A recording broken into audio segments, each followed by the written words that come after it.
Hello and welcome back to another We Are Sunderland morning briefing. It is Monday, the 8th of April. I'm joined by Joe Ramage this morning. How are you doing, Joe? Yeah, I'm not bad. Yourself?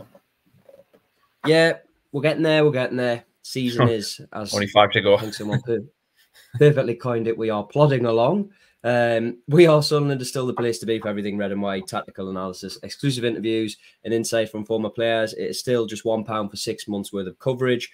If you subscribe to our YouTube, which is obviously free, I'll quickly pull it up again before we get stuck into things. You can win a 1992 FA Cup final retro shirt for Sunderland.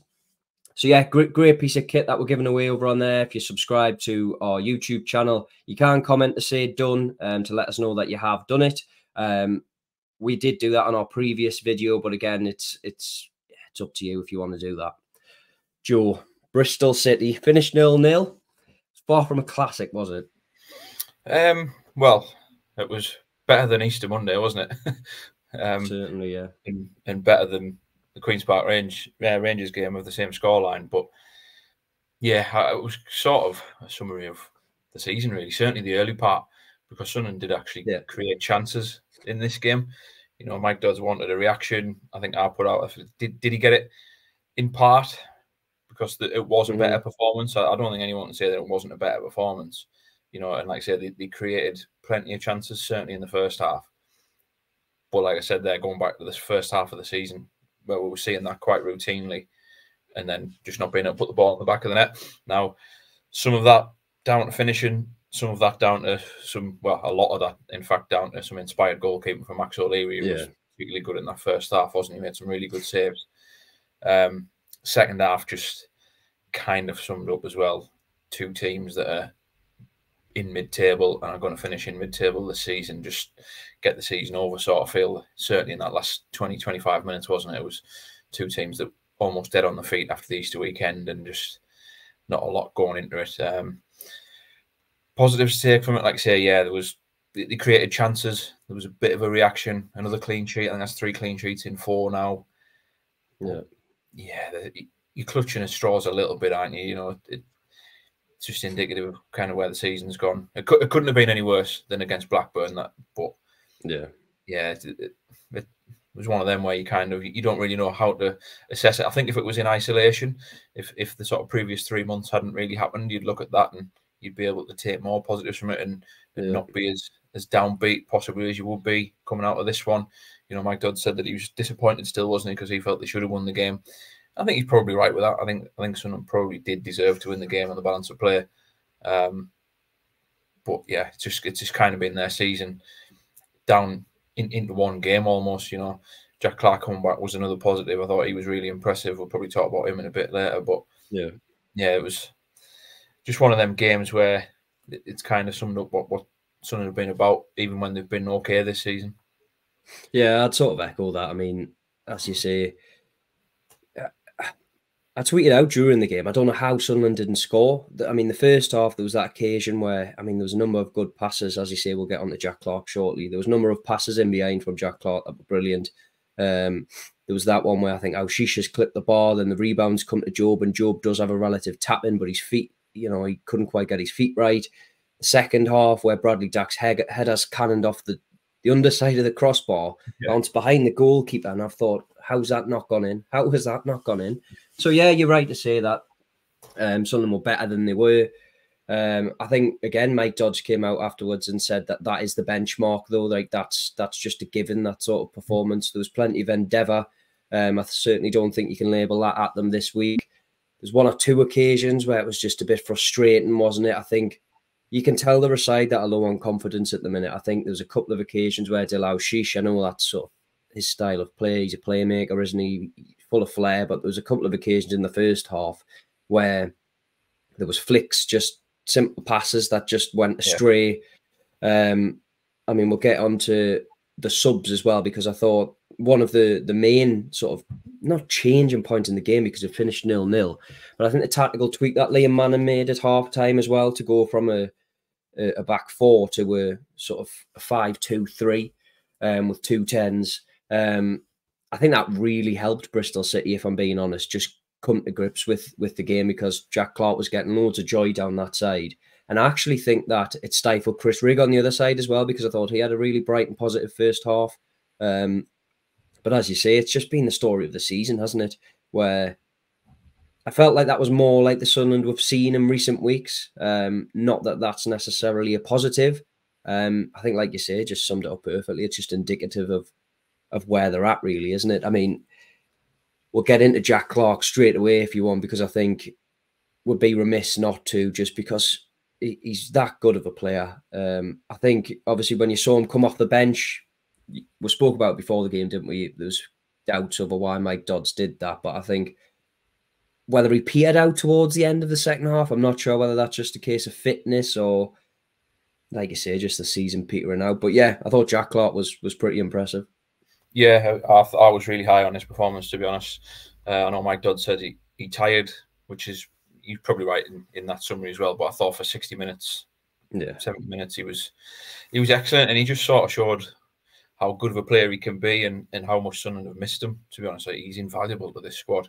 Just straight away, you could see that Bristol were worried about him.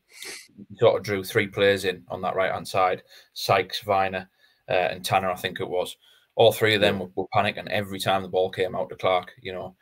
And it's just that expectancy. The first time he touched the ball in the first couple of minutes, so, you know, there's a big roar from the crowd. Not seeing it. I know he came off the bench against Blackburn, but that was, you know, 4-0 down, game was done. So it's the first time that we've seen him for sort of 6 or 7 weeks since picking up that injury.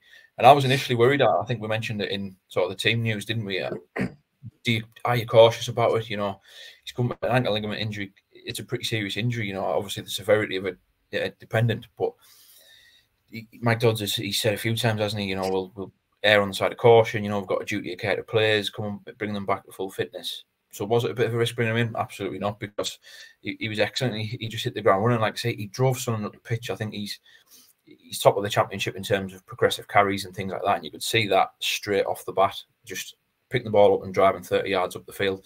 Like I say, bringing players out of this left-hand side. And that just freed up space for the likes of Alshish, Job, Chris Rigg.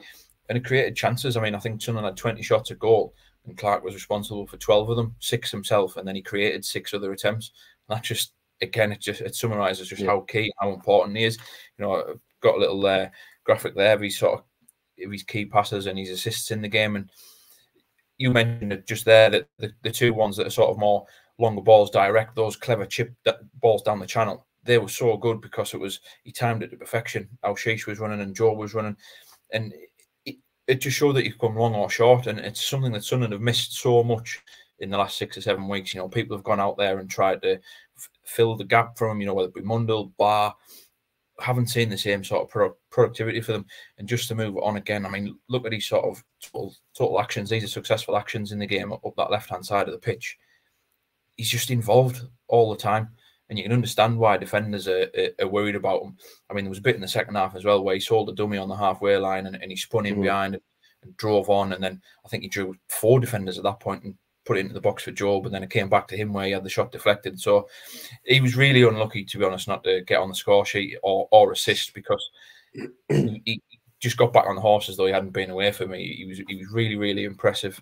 Yeah, I do agree with Mike Dodds in terms of saying that he probably retired.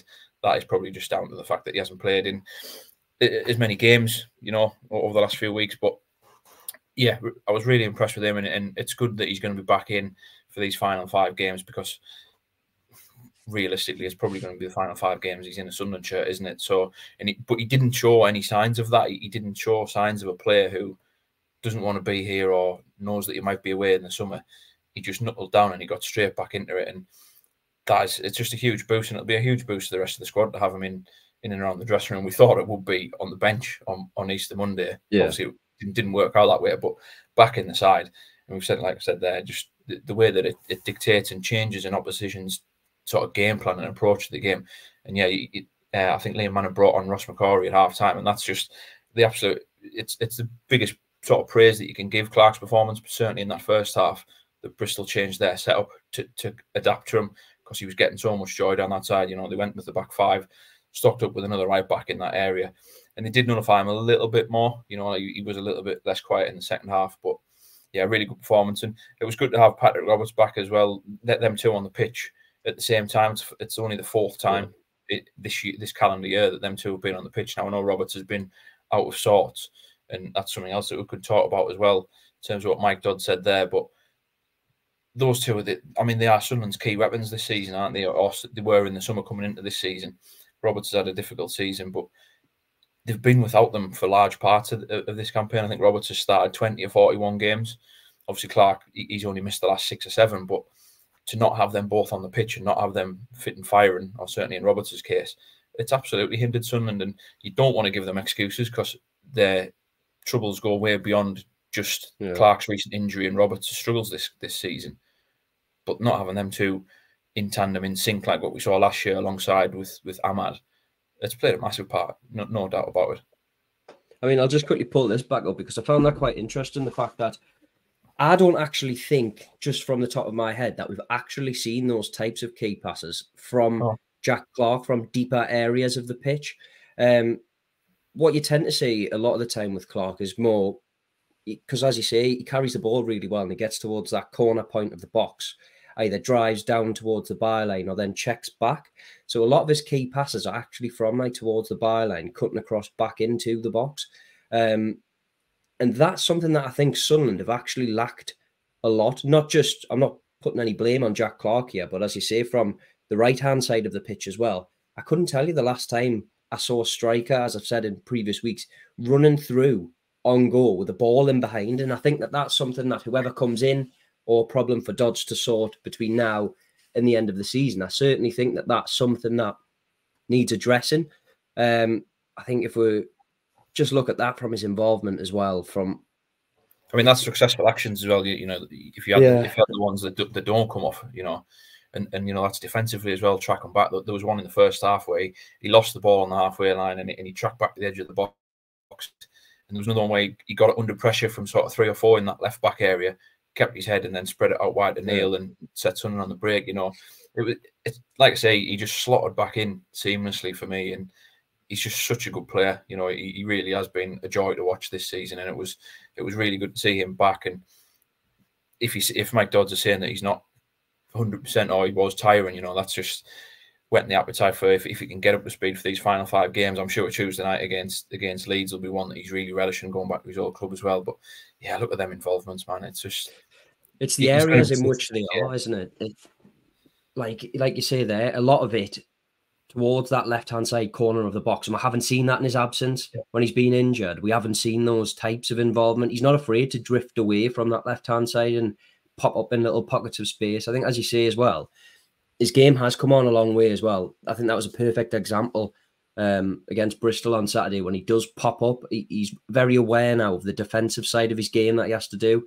It's not a case of stand on the halfway line and we'll get the ball to you, because I think that has been a problem on occasions this season, but he showed a willingness and awareness that he needed to get back in there. And I think that moment that you referenced in particular, where he just showcased his calmness, it was calmness personified in that situation. And I think you're right. He probably had to as well, just to jump. He had to do that a little bit because Leo Helder struggled in there, didn't he?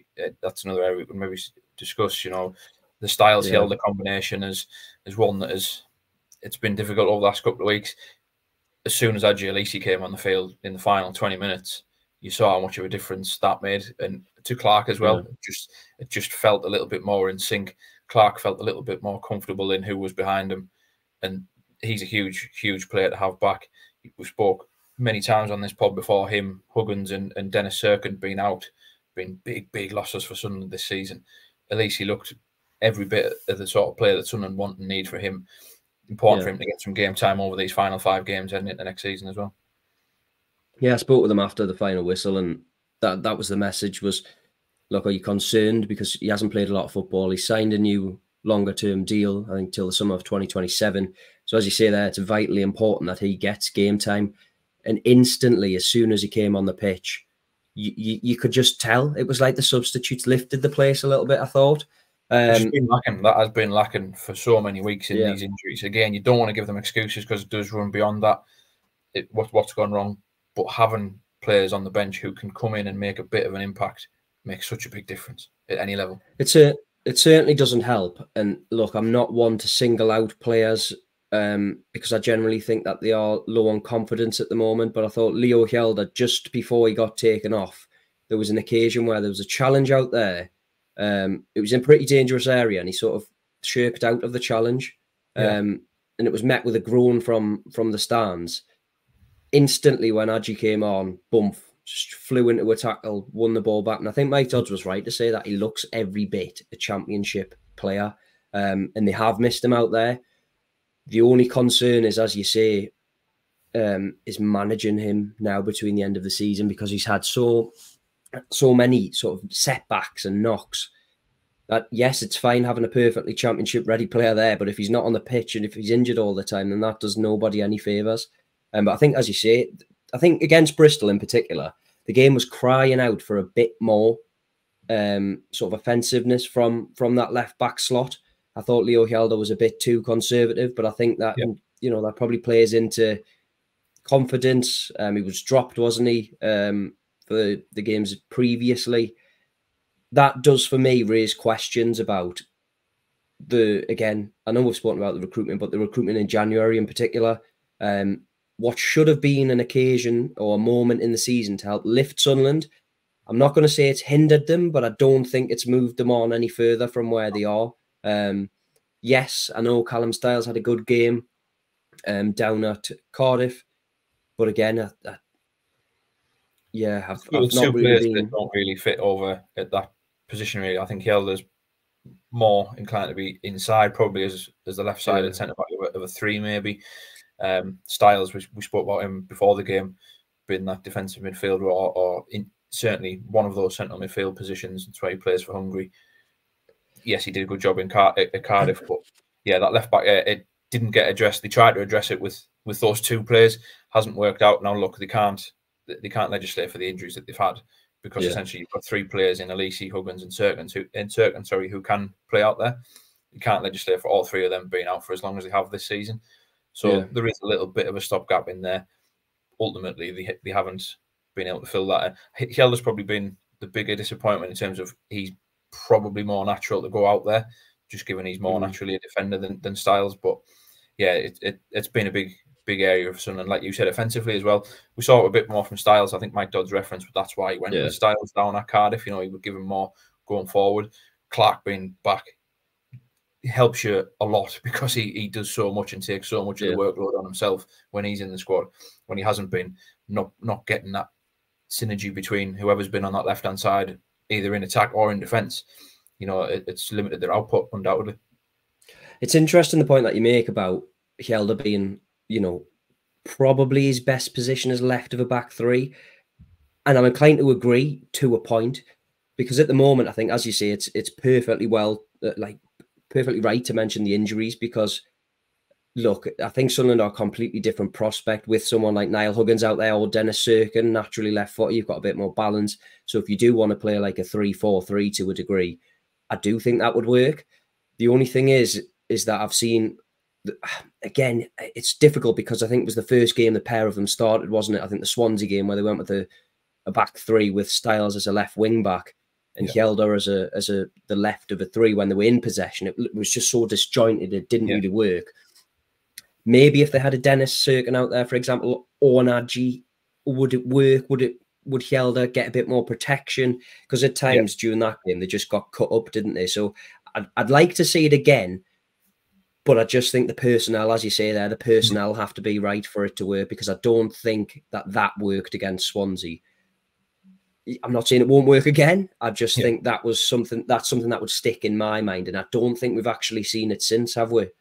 No, it's a good point. And Swansea targeted that with Ronald. That's where the two goals came, and he got so much joy in that first half, sort of in between Styles and Hjelde, didn't he? And I think you make a very good point there. If you have Cirkin or Alese one side of Hjelde, and then you have O'Nien or Ballard to the other side of him, that'll help him a lot. At that point, it was sort of, like we said, it was makeshift, wasn't it? And Swansea totally exploited that. And, tactically as well, obviously, Dodds has taken blame, certainly for that first half that day against Swansea. I think it was probably overcomplicating things, which, won't have helped confidence in this run as well. Hasn't helped any of the confidence for any of the players in the squad. So, yeah, it will be interesting if Sunderland go back that way. I mean, Tuesday night could be a time that we see that, Dodds has shown that he will change the system and Elland Road is a place where that might happen. You know, did it in the reverse fixture with sort of the back 3 stroke back 5. So we could see it sooner rather than later, to be honest. Yeah, I think tactically, though, if we just quickly touch on it before going into this, I think tactically against Bristol City, I actually think it went back to basics a lot. Yeah. We didn't really see, there was runs from Trey Hume going infield. There's a lot of talk about in possession, out possession, how you sort of line up, how the game's moved on a lot from very much just a 4-2-3-1, hasn't it? But I actually think that when you keep it simple, you have your fullbacks overlapping, you've got Jack Clarke out on that left-hand side, let him do what he does.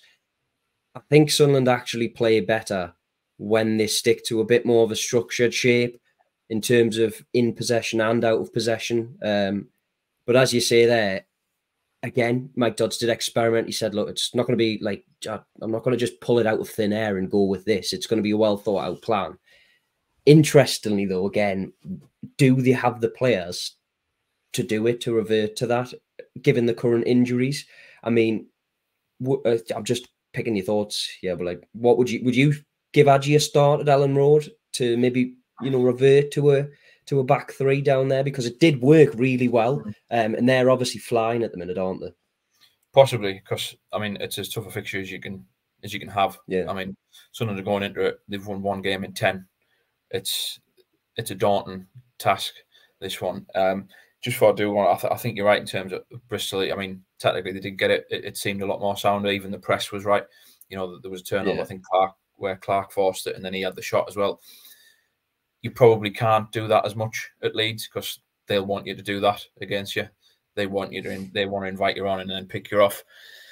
Do they have the personnel to do it? Well, possibly. We'll find out. We'll find out. I mean, yes, in a way, because they did it in December. Now I know some of those players have gone. Alex Pritchard in that, who played a very key role that night. Alese's probably, if he's deemed where he can get through 60, 70 minutes, then yes, you probably can revert and change, because then you would, like what we've just been discussing there, you probably do nudge Helder inside, or you put Alese inside, and then you can trust Styles on the left, like what we just said there, trying that dynamic again. Yeah, a lot is going to depend on Alese's fitness and where he's deemed at, and that risk factor, because we saw last season with him coming back for the playoffs how much that centre back, that's the last thing someone going to afford for him to not have a pre-season. Mike Dodds spoke about Patrick Roberts. We touched on it earlier in the show there.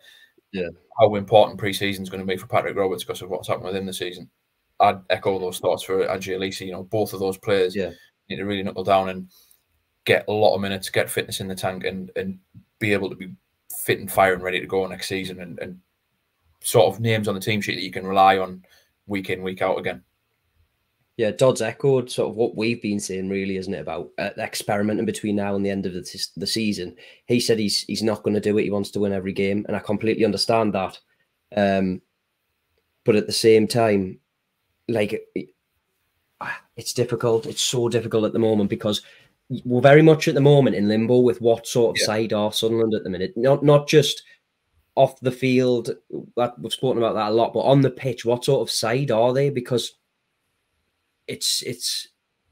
you've touched on Patrick Roberts there, someone who's so on his day can be so influential, even at this level. I think, look, Dodds' comments after the game. He called him a Premier League player, didn't he? He said his ability is Premier League standard. Dodds' comments exactly post-match just sum up the quality of a player that you have there. And it's fair to say that it hasn't worked out this season for whatever reason, whether he's had personal things going on. Dodds sort of alluded to something away from the pitch. That's between the player and the coach. But it's interesting, I think, getting him back to his best, all of a sudden you're looking at a different dynamic. Instead of Sunderland's lack of sort of potency in the final third, regardless of who's playing up front, you've got two much more creative outlets and threats when you've got a Clarke and a Roberts there. But yeah, there's no tougher test, I don't think, at the moment than heading to Elland Road, and they can't afford any off days like they have had, especially against Blackburn. No. I mean, these two games we've sort of led up to these over the last, since coming back from the international break. These two away games, obviously Saturday at West Brom as well. They're tough if you're in form and if you're in the playoff race. Exactly. You know, we saw last season, similar sort of stage last season, Sunderland went to West Brom, and it was such a tough afternoon. Yeah. It's hard to see how they'll approach them, just given the mood around the place. Like I say, one thing you could say is coming back from the international break, 2 out of the 3 performances have been much better. Yeah. Obviously, the Blackburn one was just off the scale the other way. But prior to that, you know, as much as Mike Dodds sort of said that, yeah, we've seen pockets in games that we like or are impressed with this. I think the QPR game, you know, very flat. But these two, I think Saturday for 45 minutes, or the large part of the first half, they were good. And for the majority down at Cardiff, they were good. So if you are clutching at straws and trying to look at it probably from what they're doing in-house, they're 2 things that they will be looking at to take into this game. But you just look at, I mean, I know they got beat at the weekend against Coventry. Also, it could be a problem for Sunderland. How often the teams that are going for promotion lose back-to-back games, they're going to be wanting to put it right. They're also going to be wanting to put right what happened in December. I think Sunderland are the only team who can still do the double over Leeds this season, remarkably. It's such a tough night, and to go down there, you know, like I say, under the lights and things like that, the atmosphere down there, it's as big a test as what Sunderland can have, where the confidence levels are at. You just hope that they can stand up and match it and sort of live up to expectations and match it a little bit, because if they go under, it could be another really, really long night for Sunderland, particularly with the run of form that they're in. You'd like to think that now that there's no troubles about relegation, that they don't have that in the back of the mind. But at the same time, you know, like what Dodds keeps saying, you're playing for Sunderland. You need to show a little bit about yourself in these final 2 games. It can't just be allowed to take foot off the accelerator and just course, like what has felt has been the case sort of since February, since Michael Beale got sacked. Yeah, it might not be the case in the building, as they say, keep saying, but it feels that way when you're watching on. I think you make a good point there just about Daniel Farke's side. I mean, he's a seasoned championship winner. He's certainly not going to let that happen twice. If we look at, you know, Sunderland's run of form going into this, I think, as you say there, it's the 1 win in 10. You look at it, and over the grand scheme of things over the entire season, there's been an underlying theme of the inconsistencies throughout the entire season. They have good 45s or good half an hours. They haven't put that in over the course of 90 minutes, and that has to be addressed this summer with a new head coach coming in. The only concern is that where does it lie? Because you've had Tony Mowbray, Michael Beale, now Mike Dodds, all suffering from the same sort of problem. And I mean, again, I think it's fair to say that that will point back to recruitment. Is it a byproduct of just how young the squad is? That's, you know, what I would suggest at the moment, just because they're lacking that, you know, those experienced heads. But again, it's also hypothetical, isn't it? Because we don't have anything to compare that to other than last season.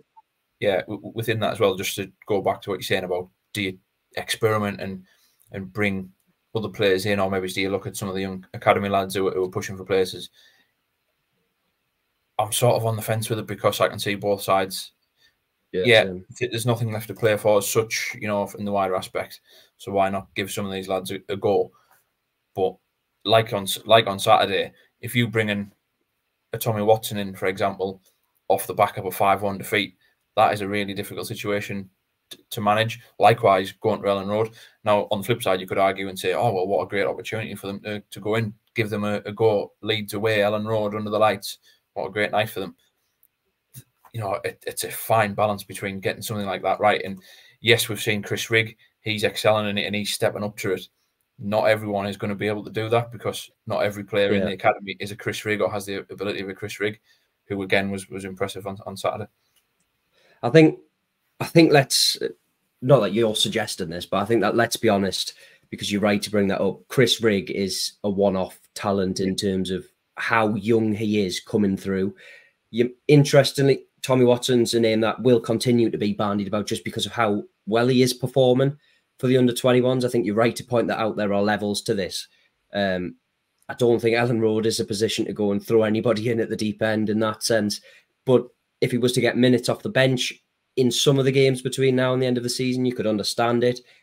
But when the argument has been throughout, this is why I agree, I'm on the fence about this as well, because when the argument has been all season long about how young the squad is, to then throw players who are potentially younger into the squad, it doesn't really match up. The narrative's not the you can't sort of say we need more experience, but then also I get it because, as we say, there's not a lot to play for between now and the end of the season, so they might be better than what we've got. It's a harsh dynamic, as you say, to throw a youngster in at that level, sink or swim. And I think Michael Beale, I think it was, who spoke about it beforehand, but this was in reference to Chris Rigg and a number of the players who they'd signed, was if, these young players are thrust in, we have to manage them, we have to look after them. You risk ruining their career, like confidence getting damaged. So there's a fine line between giving players minutes and then really being cautious about what you're throwing them into, because there's the deep end and then there's Leeds United who are going for automatic promotion at Elland Road on a Tuesday night. And I'm going to contradict myself a little bit here as well in terms of saying, there's nothing to play for. But Sunderland need to win a game. Yeah. They've won one game in 10. If they don't win another game this season and they finish a season winning one game in 15, that is just it's just not acceptable, really, is it? That is not something that anyone can take away from the season and look on in any positive light whatsoever, regardless of a Chris Rigg coming through and how well he's done, regardless of some of these players, on the day might be Premier League talents. There's only 5 games to go to try. As much as experimenting, you want to see lads who are going to be here next year staking the claim. We mentioned Roberts, we mentioned Alese. Yeah, you've got to make sure that these lads are all in for next season as well. Like I say, we're finishing a season. That's the best part of half a season with only one win. Yeah, that can't happen. It can't happen. And I think, having spoken to Mike Dodds, I think he's fully aware that that is the case. So while he understands there's some sort of clamour to see these youngsters, I think he's fully aware. Look, yes, results haven't gone his way. You can judge him on tactics however you want, but he is fully aware of what it means to manage Sunderland Football Club, even step in the interim sort of period that he's there. He knows that this is a massive occasion. And if it doesn't work out for him there, that also then risks his future managerial prospects. So, as you say there, they need wins. Mike Dodds needs wins. The players need wins. We've spoken about how big the summer is. I feel like we risk becoming a broken record slightly, but it's the truth of the matter. They need to put in a run of between now and the end of the season and treat it. Again, like I said in the last video, it seems almost hypocritical to say treat it as a mini season, but that's what they need to do. They need to put what's happened behind them and try and end on a positive footing. These 3 games as well, I include the Bristol game on Saturday, particularly interesting as well, given that they're the 3 games that Dodds had in December. Yeah. You know, he came in and I think he said that he was still stinging a bit from the reverse game down at Ashton Gate against Bristol, losing 1-0, game that he felt that they should have won. I think it's very similar, wasn't it? Sunderland had a lot of chances, just couldn't put the ball in the back of the net. But then obviously the 2 games before got positive results against Leeds and West Brom. So in his mind, there is a bit of a blueprint there. Yes, they were at home. Obviously, these 2 games are away, but there's a blueprint of how they were successful, 3 or 4 months ago. So I'm really interested to see how he does approach these 2 games off the back of that, just with him having eyes on the reverse fixtures as well. Yeah, I think there's plenty of factors, obviously, that will play into it. It's Sunderland Football Club, and you shouldn't be having the conversation about whether you expect a result down there or not.